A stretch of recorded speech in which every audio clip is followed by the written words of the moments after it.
everyone. Today I'm going to make a really good, easy, fast dinner, and it's called pasta primavera.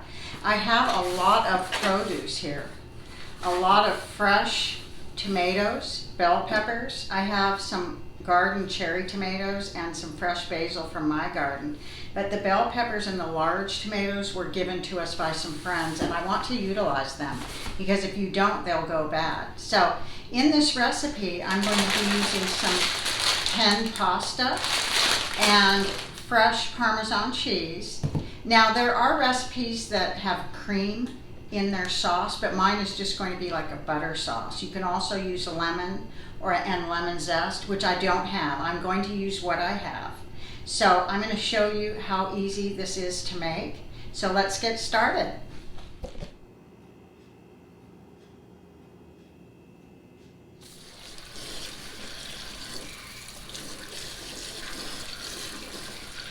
This recipe, you use about 4 cloves of garlic, but I'm going to use minced. So I'm going to use about 2 teaspoons of garlic. I'm going to use a half of an onion.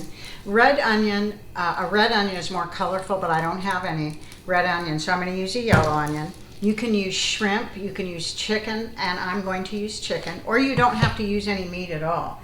So what I'm going to do is start by slicing up my onion, and I'm just going to cut it in slices. I'm not going to chop it.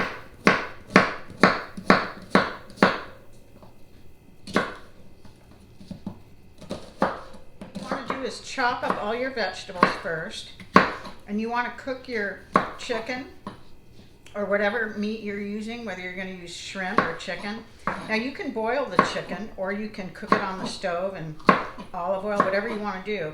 And actually the easiest way is to boil it and it's still good, or you can just cook it on the stove in olive oil, however you choose.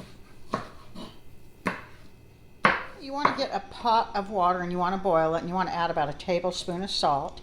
You have to salt your water because that's what gives it flavor, your pasta. So next I'm going to cut up my meat, my chicken, and I'm going to cut these in small pieces, and I'm going to cook them in oil, not boil them. I've done both, but I'm going to show you how I make pasta primavera when I cut these in little, kind of like bite-sized pieces, and I'm going to cook them on the stove. So we're going to salt and pepper our chicken before we cook it.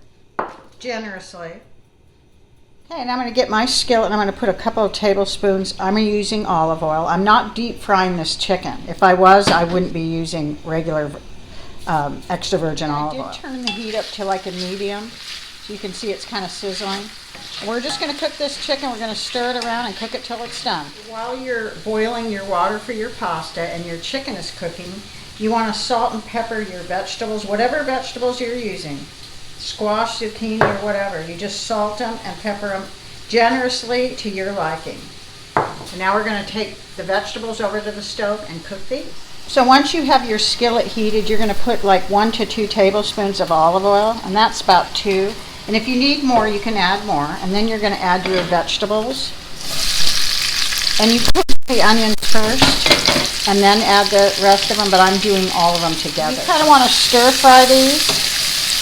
And it's going to be anywhere from like 3 to 4 minutes. You want them really nice and fresh and kind of al dente. You don't want to overcook your vegetables. You want these to have a little bite. So I would say ultimately about 4 minutes. Okay, so my chicken is done, and that was 1 chicken breast because there's only 2 of us eating.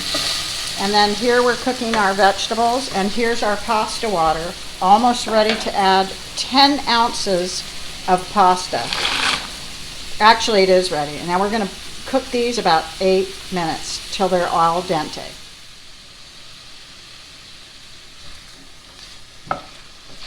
So once you add your pasta to boiling water, you want to bring it up to a boil again, and then kind of turn it down to a medium and a medium high, and let it boil 8 minutes. Final touches, once you get your pasta all put in your little dish or bowl, you're going to garnish it with fresh basil and tomatoes. That's going to go over it. So I'm going to cut these little cherry tomatoes in half.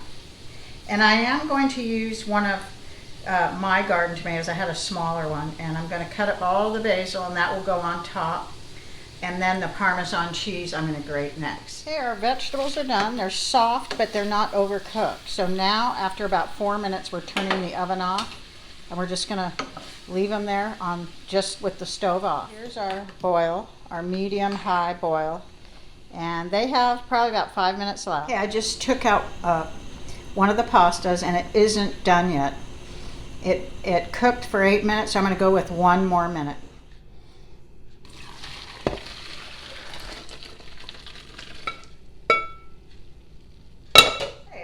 Once you drain your pasta, you want to put it in a bowl, and then you want to add 2 tablespoons of butter. You want to toss it around with all the butter in it, and let that get all absorbed. And then you can add your garlic. I'm going to add like a tablespoon of minced garlic, and you can also add cloves that you chop up, however you want to do it, and however much garlic you want. So I'm going to add my vegetables, which are, in my case, it's just bell peppers and onions. You can toss that. And now you can add your herbs. And it could be Italian seasonings, whatever you want to add. I'm adding a little oregano.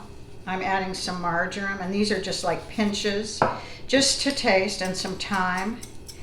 And of course, we already added salt to the vegetables. You can add a little more pepper. And if you want, you can add a little salt too, but I'm not going to add salt. Okay, it's done. It looks fantastic. Now this dish is not Italian like you would think because of the pasta. It was actually originated in New York, just so you know. So before I taste this, I thought this calls for a nice chilled glass of Chardonnay.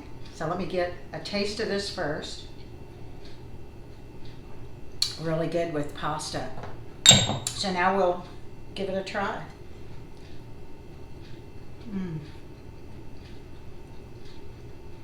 Perfect. I didn't add too many seasonings. And the one thing about this is that you can add the exact amounts of everything you want. This is really easy. It took me less than an hour to put this together. It was probably like 45 minutes. So if you come home from work or you're just home and don't want to go through a lot of trouble, pasta primavera is a really good option. So I hope you give this a try. And thank you everyone for watching.